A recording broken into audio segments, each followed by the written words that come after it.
I'm Kathy Dixon. And I am Arlene Owen. Welcome to Azar. Azar.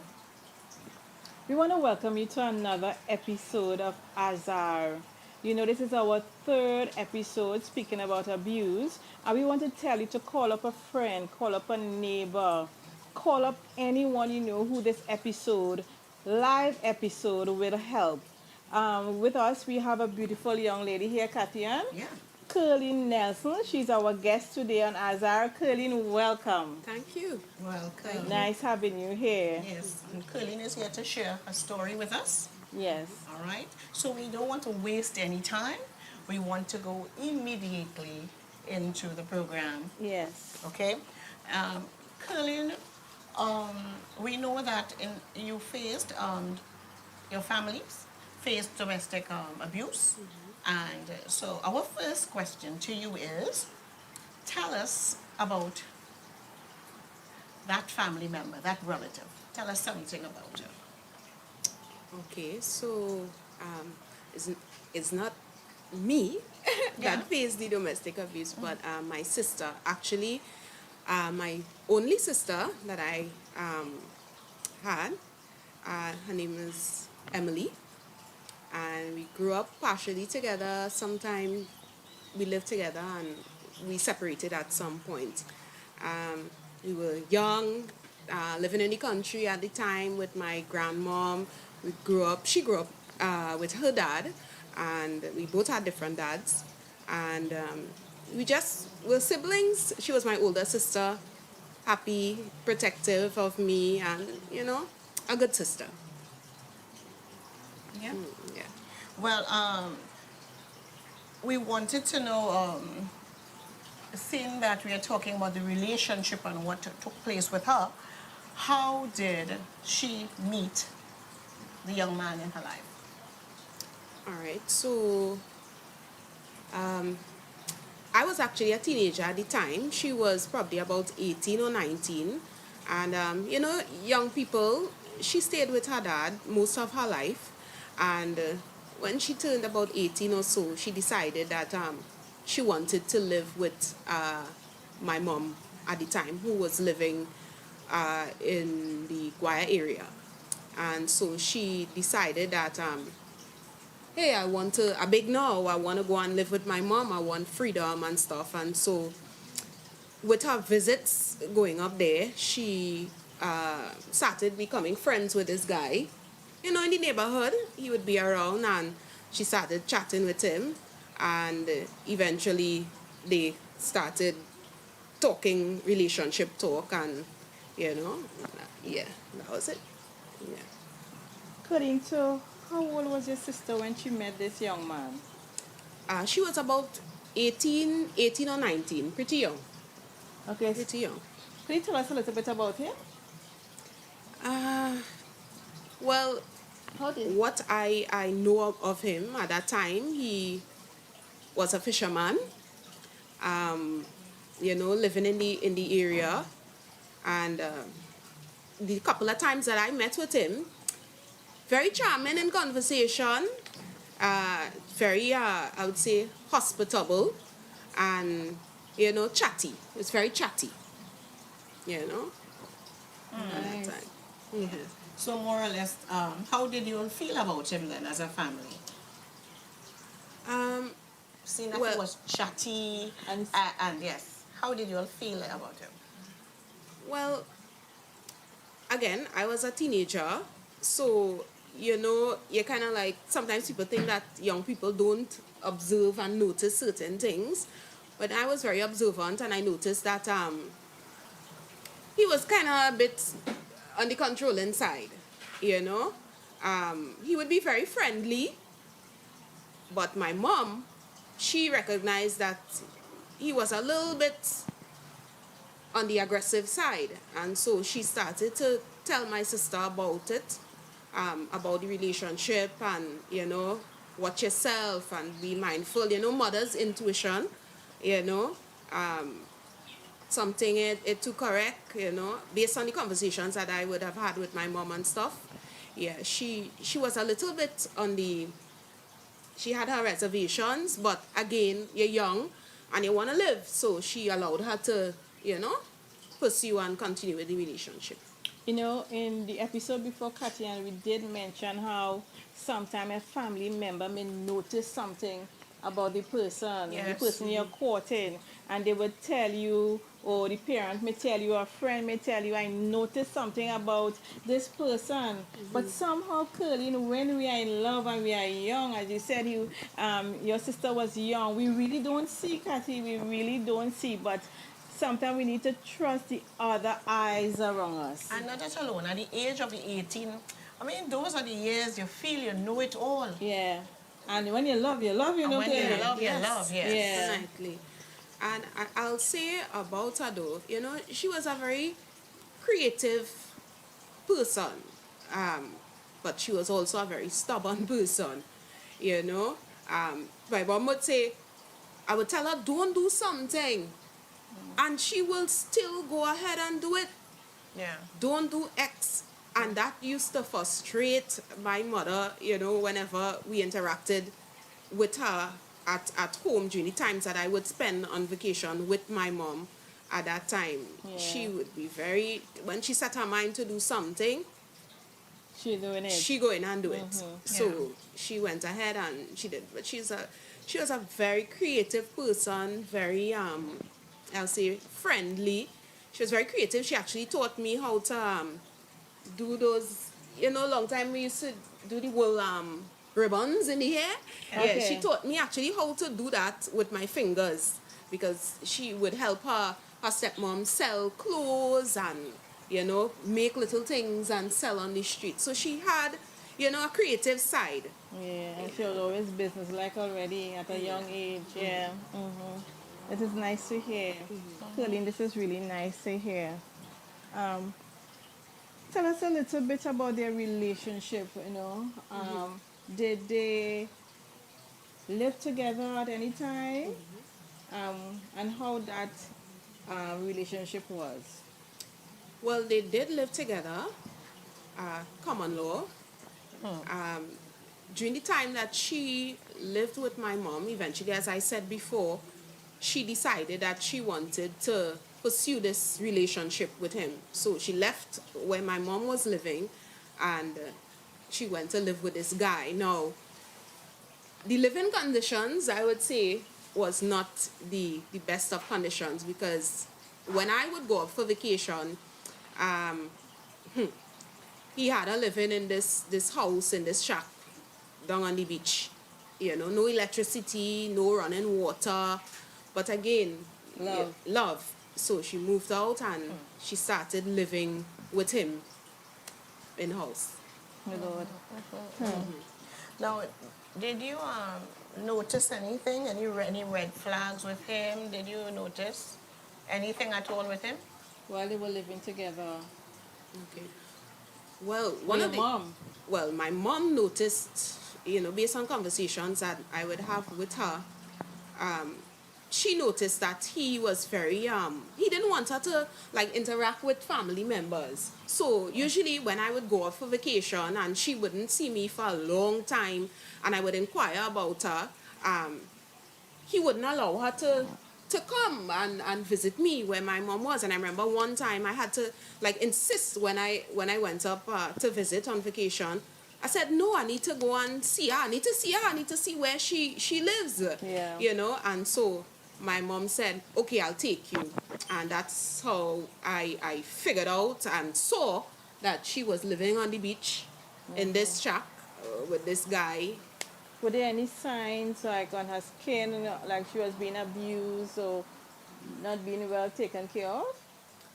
My mom said that a couple of times. Once she observed bruises on her back and on her chest, and she asked her about it. She said, where you get this bruise from? Why you looking bruised up like this? And she started making excuses and saying, I fall down, or, something hit me, to brush off the conversation. Yeah. And my mom said, it's aggression. Well, she used some explicit words, She said, you're lying, because It can't be that every time I see her Yeah. and you have a bruise on your body, you fall down or Yeah. something hit you, something is not correct. And so she would, and eventually she prodded her so many times, and then she said he hit her, he would beat her, and he would beat her with PVC and beat her with wood and, stuff like that. Yeah, I'm seeing how the importance of following your heart, because your mom's heart was telling her that there was something more happening here, and she decided to prod to go further. And many times, so easily, the person tell us something and we just dismiss it and walk away. And so it's very important that when the person, although they may be telling you something, you just follow that hunch that you're feeling, be sensitive to it. Yes. Really, yes. That is so true. Yeah, really, really true. Did you at any time, though, approach her to try to find out what was happening with her? I mean, although she gave the mother, your mommy, that story, did you as a sister, I know you were young, but did you ever? Because of the fact that he also would have had stay away from where my mom lived, I didn't really get to see her that much. But the times when I would see her, which was ever so often when I go up, we'd have to go and search for her, because eventually where I met her the last time, he moved her from there and he took her somewhere else to live. Again, the same place, I was told, down in the bush, in some shack on the beach, behind God knows where. Yeah.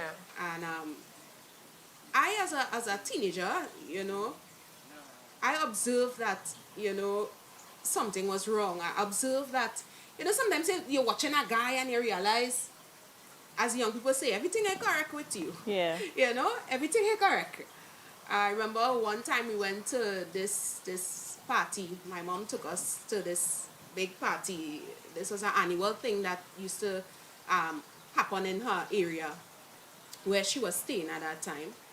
And we went to Lime and so on.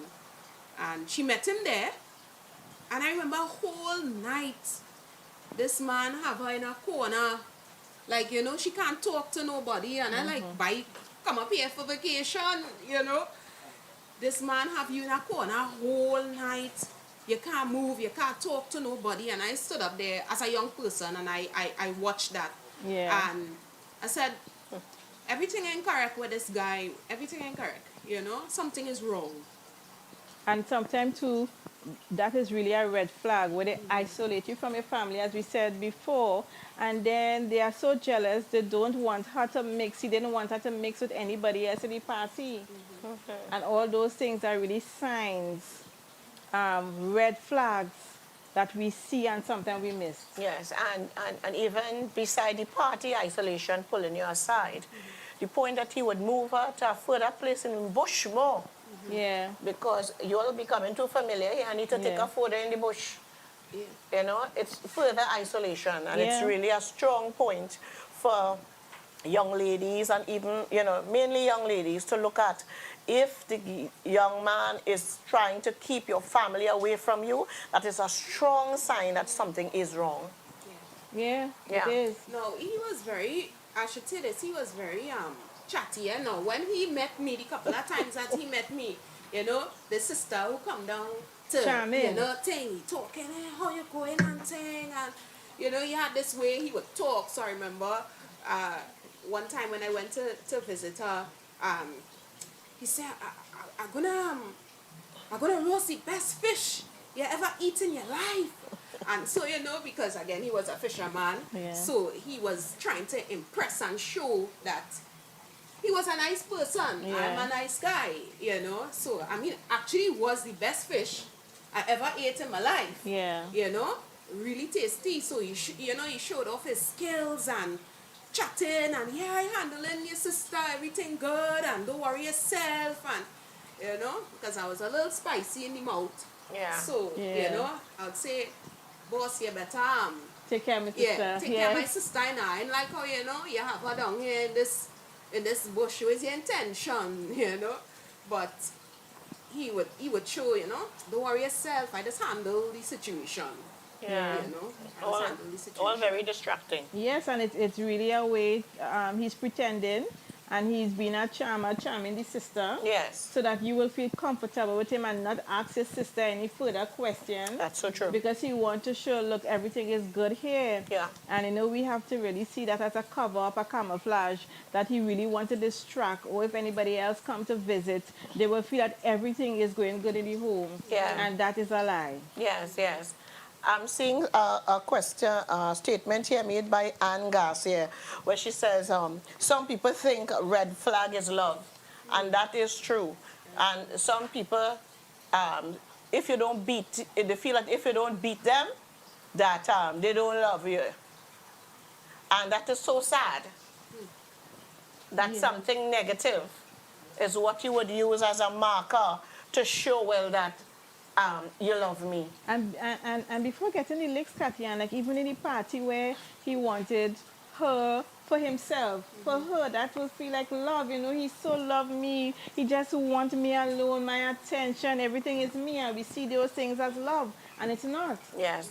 It's not. I remember sharing in an earlier episode how my dad, my mother was dancing with someone in a Joey Lewis party, that's years ago.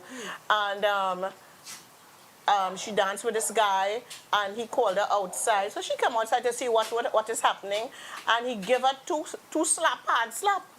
And she justified it by saying it's because he loved her so much and he jealous, and maybe she shouldn't have danced with the fella. And she went ahead and married him. And, and I saw my mother beaten for so many years because you condone that red flag activity as if it's love when it isn't. Yeah. Yeah. I will also add to that too. I remember because she was so young, sometimes you're young and you're thinking, you know, this person is showing so much interest in you. You, you know, because he would tell her like things, and he would say, I remember when I went to him, say, I really love your sister, I really love her, and I gonna make she happy and stuff like that. And you're young. Sometimes you're young and you don't know that you don't know, you can't tell the difference. Yeah. Because Yeah. especially, I could say for young women, sometimes young women could be praised to abusers Yeah, because of the yeah. fact that They're impressionable. you're impressionable, and you're young. Sometimes you're still finding yourself, and I Yeah. think that she was still at that place where she was still finding That's herself and building her self-esteem. Yes. And because of the fact that her self-esteem was probably still being established, Yes. still finding herself, finding her place in life, trying to figure out what she want to do with herself and stuff like that. He saw that as an opportunity. That's right. So a lot of young women I know get into relationships at an early age, and early age is also, I could say, a target for abusers, because Yeah. when they catch you when you're young, very rare you may leave because you're telling yourself, this is what love is. Yeah. You Yeah. know? So So true. very true. So true, Colleen. So cool. So true. We are seeing here too, Kathy Ann. June Fraser said, I also thought red flag is love. She saw some red flag and she thought it was love. I'm also seeing where Solana said, it is all manipulation, the charm and chatterness. I'm seeing Crescentia Hurdle. We have to remember and know what love is and what love is not. Very true. Very, very true. Very, very true. Yes. Yeah. Yeah. So true, so true. So Kareem, we heard about your sister, and we could really see the story where a young girl falling in love with somebody at a young age and thinking it's love, and being abused, being isolated, her family, and taking the abuse and staying. But we want to find out, was there any intervention made where you all probably tried to go and remove her from that situation, or anybody, whether it was a church or a group who knew and they decided, what, we want to help her. Did she get any help, receive any help? I know that my mom would have spoken to her, on numerous times, because this is something that I think that she never fully got over. Just a week ago I was chatting with her, we just chatting about the whole thing and the experience, and she was saying I never really fully got over it, because I would tell her every time she would come, leave him and come home here. Why are you putting yourself in this situation where you're allowing this guy to beat you with wood and beat you with PVC and hit you and bruise up your skin? Leave him and come. And I remember her dad as well, because we had different dads. I was told that, information went to him and his family. They would have tried to intervene. But again, too, when people Love. love each other, or they think that what they're experiencing is love, because I could say her dad took really good care of her. you know she was well cared for by her dad. And he would have tried to probably get her out, but again, as I said before, when you love, Your love. Yeah. you Yeah.